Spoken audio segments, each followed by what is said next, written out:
We hear it was obliteration. It was a virtual obliteration. Donald Trump claimed that American airstrikes obliterated Iran's nuclear program over the weekend. They dropped the world's heaviest conventional bombs, known as bunker busters, on the nuclear sites Fordow, Natanz and Isfahan.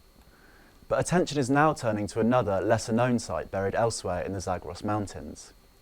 Over the past 4 years, Iran has been quietly building and reinforcing a facility known as Pickaxe.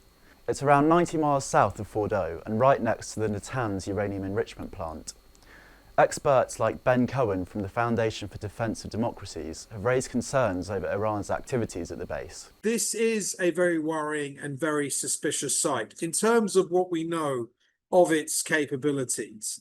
Like Fordow, which was bombed very heavily by the US Air Force on Sunday night, it's an underground facility. The estimate in terms of its depth is several hundred feet below the ground. The bunker buster bombs the US used are only effective to about 200 feet. Experts suggest that any materials hidden in the Pickaxe facility could be out of reach. It's several hundred feet below the ground, which means that that's a depth that a bunker buster bomb can't reach.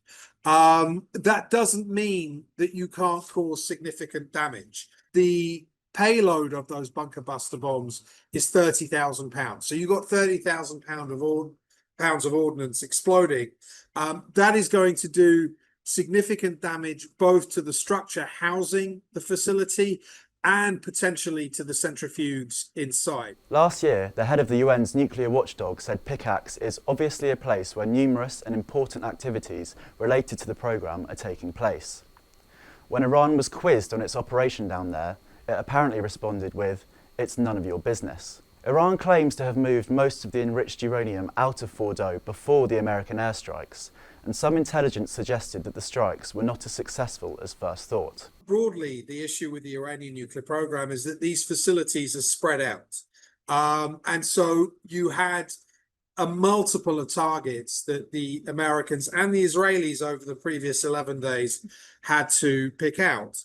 And I think the focus was on those facilities where we know work has gone on that is already very advanced in progress. So that was Natanz, which I mentioned earlier, another facility at Isfahan, and then of course the Fordow site.